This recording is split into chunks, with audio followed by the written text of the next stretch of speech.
So really just to unpack what is STEAM pedagogy. So it is that educational approach that uses and kind of draws together and learns from science, technology, engineering, the arts and mathematics. But I think the really important distinctive feature here around STEAM and what is particular about this approach and this ideology and this particular pedagogy is of course the creativity, the arts.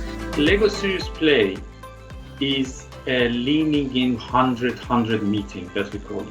The traditional meeting that you can see on the right hand side is like someone speak and everyone just listening. But in Lego Serious Play, it will be something like this. Everyone are engaging and using their hands and all hands on. They are telling stories, they are sharing, they are speaking. These collaborations have provided happy memories for us. This is an incredible opportunity to engage with a range of cultures and local experiences which have influenced our approaches to teaching and learning over the past 15 years. For example, some of our exercise in the studio, strategic design thinking and critical analysis, and even attending events like this event here at St Mark's Square in Venice. Thingamabobas started life as an installation that tours through theatres. We call it a circus troupe of mechanical creation. With British Council Spark Festival in Hong Kong, we have developed these workshops in a school in the UK and a school in Hong Kong. It's really been a wonderful opportunity for the children's imaginations to really be sparked. Now, to kind of introduce the film, our Hong Kong actors worked on a scene, as did the London actors. Hi, London actors, hope to see you there. And the actors in Hong Kong and the actors in London exchanged their views and their thoughts and talked over Zoom. What makes me want to be an actor instead of being other jobs is being an actor is more fun and more creative. You have the very technical classes with fundamentals of acting and using your voice, and then you have movement class with using your body. The training, it allows for us to perform that in a way which seems completely spontaneous or natural or unplanned. The theme of our symposium is explore creative responses to the challenge of urban development.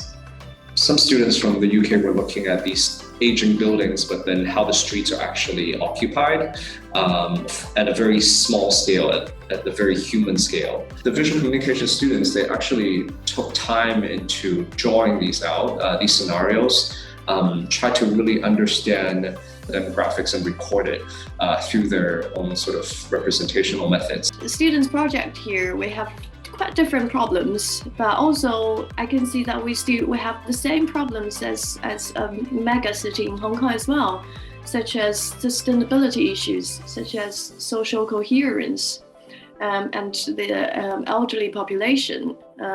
So all these problems will be reflected in the students' project.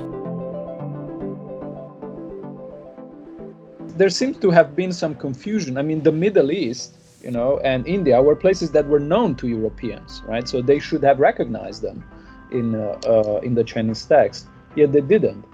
And part of the reason for that was that they didn't understand one essential aspect of Chinese language, which is that Chinese characters can be used also for their phonetic function, not just for the semantic one.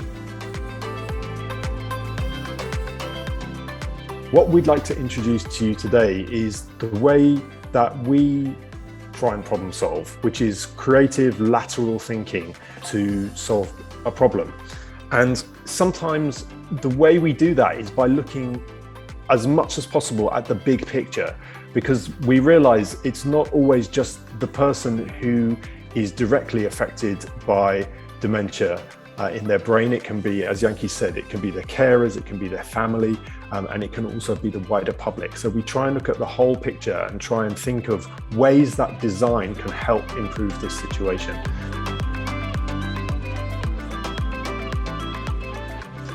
What we wanted is a way of being able to detect cancer early without being invasive, without being difficult for patients, so that anyone who is at high risk for lung cancer, just like other existing types of cancer screening programs, such as breast cancer and colorectal cancer, could now have a test that they could do once a year or even more frequently than that. We were probably one of the few companies out of UST or even in Hong Kong who didn't outsource the application of a company incorporation to a lawyer firm or to a legal account firm that would help you with it. We decided to go with it from scratch all the way up. So I think just taking those risks and really milking the opportunities that we have around us, especially as students, is very, very important.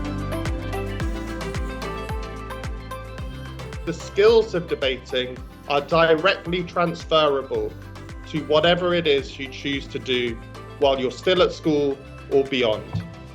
Debating teaches you the very important human skills of resilience, of empathy, of being able to listen, to think critically and creatively, and then to communicate with impact. It teaches you to take big ideas and make them simple. It teaches you to be able to engage with other people's points of view.